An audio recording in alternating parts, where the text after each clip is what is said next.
Hello' সকলোৱে নমস্কাৰ ল'ব।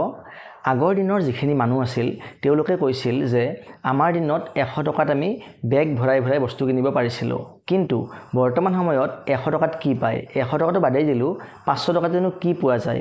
একেবাৰে অলপ বস্তু কিনিলে 500 টকা এটা খৰচ হৈ যায়, আৰু ক'ত খৰচ হৈ যায় আমি নিজে গমেই নাপাওঁ। ইয়াৰ যিটো কাৰণ, সেই কাৰণটো হৈছে ইনফ্লেশ্যন বা মুদ্ৰাস্ফীতি।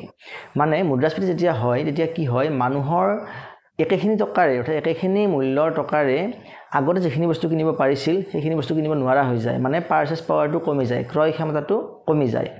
এটা সহজ উদাহৰণ লৈছোঁ। আজিৰ পৰা প্ৰায় 2 বছৰ আগতে 10 গ্ৰাম সোণৰ মূল্য আছিল প্ৰায় 60,000 টকা, কিন্তু বৰ্তমান সময়ত প্ৰায় 1 লাখ টকা। গতিকে কিমানখিনি ডিফাৰেঞ্চ আহি গৈছে?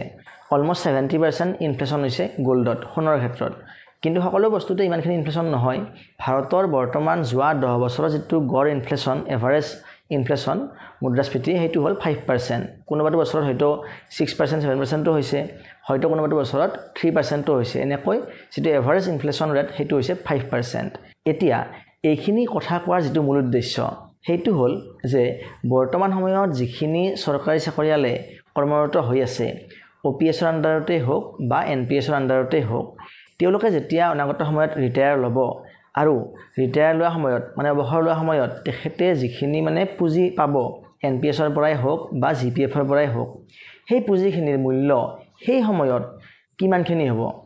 আপোনালোকে নিশ্চয় জানে যে PFRDA অৰ্থাৎ pension fund regulatory and development অথৰিটিয়ে NPS আৰু UPS কেলকুলেটৰ মুকলি কৰি দিছে, যাৰ সহায়ত আমি আমাৰ যিটো পেঞ্চন মানে আৰু যিটো আমাৰ মানে NPS কৰ্পাছ বা UPS কৰ্পাছ যিটো হ'ব ভৱিষ্যতে, সেইটো আমি চাব পাৰোঁ, হিচাপ কৰি চাব পাৰোঁ। সেইটো একেবাৰে 100% শুদ্ধ বুলি আমি নাভাবিলেও আমি তাৰ আশে-পাশে এটা এমাউণ্ট ভাবি ল'ব পাৰোঁ। গতিকে মই স্ক্ৰীণত দেখুৱাবলৈ চেষ্টা কৰিছোঁ যে যদিহে এগৰাকী কৰ্মচাৰীয়ে আজিৰ পৰা 8-10 বছৰ আগতে চাকৰিত জইন কৰিছে আৰু তেখেতৰ যদিহে NPSত বৰ্তমান সময়ত 10 লাখ টকা জমা হৈছে আৰু তেখেতে কাৰেণ্টলি বৰ্তমান সময়ত যদিহে তেখেতে 12,000 টকাকৈ NPSত কণ্ট্ৰিবিউট কৰি আছে আৰু তেখেতৰ যিটো কণ্ট্ৰিবিউশ্যন সেইটো যদি ইয়াৰলি 7%কৈ ইনক্ৰিজ হয়, সেইটো একেবাৰে সৰু কথা, ইনক্ৰিজ হ'বই 7%কৈ, কাৰণ বছৰি 3%কৈ ইনক্ৰিমেণ্ট দিয়া হয় আৰু বছৰত যিহেতু দুটা দিয়ে বাঢ়ে, গতিকে 7% ইনক্ৰিমেণ্ট হোৱাটো স্বাভাৱিক কথা। তেনেস্থলত তেখেতে যদি 60 বছৰলৈকে তাত কণ্ট্ৰিবিউট কৰি যায়, মানে 2040 চনত তেখেতৰ ৰিটায়াৰমেণ্ট হ'ব। যদিহে 2040 চনলৈকে তেখেতে তেনেকৈয়ে কণ্ট্ৰিবিউট কৰি থাকে, তেনেহ'লে PFRDA NPS কেলকুলেটৰ মতে তেখেতৰ যিটো পুঁজি হ'ব, NPS কৰ্পাছ হ'ব, মুঠ কৰ্পাছ, সেইটো হ'ব 1,91,00,000 টকা। এতিয়া আমি যদি ৰিয়েলিষ্টিকেলি চাবলৈ যাওঁ, তেনেহ'লে যদি এইটো আমাৰ অসম্ভৱ যেন লাগে, আমি যদি কিছু কমায়ো দিওঁ, তেনেহ'লেও অলমষ্ট 1.5 কৰোৰমান টকা পোৱা যাব। কাৰণ যিটো কেপিটেল হ'ব, সেই কেপিটেলটোৱে প্ৰায় 30-35 লাখৰ আশে-পাশে হ'ব তেখেতৰ। গতিকে তেনেস্থলত অলৰেডি যদি 10 বছৰ পাৰ কৰিছে আৰু যদি 15 বছৰ কণ্ট্ৰিবিউট কৰে, 25 ইয়াৰ্ছত 4 গুণ বা 5 গুণ পৰ্যন্ত হোৱাটো একো ডাঙৰ কথা নহয়। এতিয়া শুনিবলৈ বৰ্তমান সময়ত বহুত এটা ডাঙৰ এমাউণ্ট যেন লাগিছে যে ৰিটায়াৰমেণ্টৰ সময়ত প্ৰায় 1.5 কোটি টকা পাম বা 2 কোটি টকা পাম, কিন্তু একচুৱেলি চাবলৈ গ'লে যিটো ইনফ্লেশ্যন হৈ আছে সেই ৰেটত অনাগত 15 বছৰ পিছত সেই 1 কোটি বা 1.5 কোটি টকাৰ ভেলুখিনি কিমানখিনি হ'ব? আজিৰ টকাৰ হিচাপত চাবলৈ গ'লে কিমানখিনি হ'ব? মানে আজিৰ হিচাপত সেইখিনি টকাৰে সেই সময়ত আমি কিমানখিনি বস্তু কিনিব পাৰিম? গতিকে মই এই এমাউণ্টটোক 1 কোটি হিচাপ কৰি লৈছোঁ, কাৰণ যিহেতু আমি গোটেইখিনি কৰ্পাছ উলিয়াব নোৱাৰোঁ, অনলি 60%হে উলিয়াব পাৰিম। গতিকে মই সেই এমাউণ্টটো 1 কোটি হিচাপত লৈছোঁ যে যিগৰাকী ব্যক্তিয়ে 2040ত ৰিটায়াৰ হ'ব, তেখেতৰ যদিহে মুঠ যিটো ৰিটায়াৰমেণ্ট কৰ্পাছ হয়, যদিহে সেইটো 1 কোটি টকা হয়, তেনেহ'লে তেখেতৰ সেই 1 কোটি টকাৰ ভেলুটো 2040 চনত কিমান হ'ব? অকল এইখিনিয়ে নহয়, 2040 চন বুলিয়ে নহয়, মই 2025 চনৰে পৰা 2040 চনলৈকে এই গোটেই 15টা বছৰৰ হিচাপটো কৰি উলিয়াইছোঁ। গতিকে আপোনালোকে চাওকচোন হিচাপটো কেনেকুৱা হয়।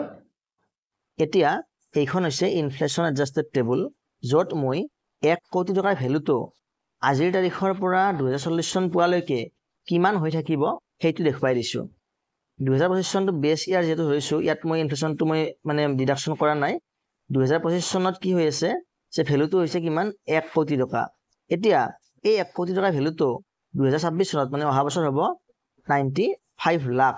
মানে আজিৰ তাৰিখত যদি আপুনি 1 কোটি টকাৰে এটা বস্তু কিনিব পাৰে, তেনেহ'লে সেইটো বস্তু আপুনি অহা বছৰ কিনিবলৈ আপোনাৰ হাতৰ পৰা আৰু 5 লাখ টকা যোগ দিব লাগিব, তেতিয়াহে কিনিব পাৰিব। মানে আপোনাৰ টকাৰ ভেলুটো কমি গ'ল, ডিক্ৰিজ হৈ গ'ল।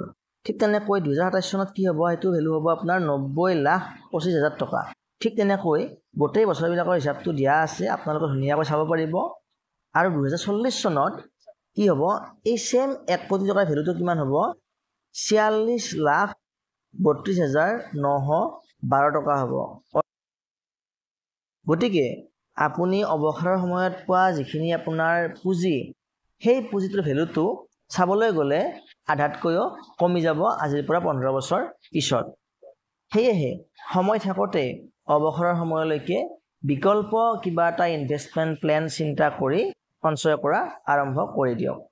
গতিকে আজিলৈ ভিডিঅ'টো এইখিনিয়ে, পৰৱৰ্তী ভিডিঅ'ত পুনৰ লগ পাম। ধন্যবাদ।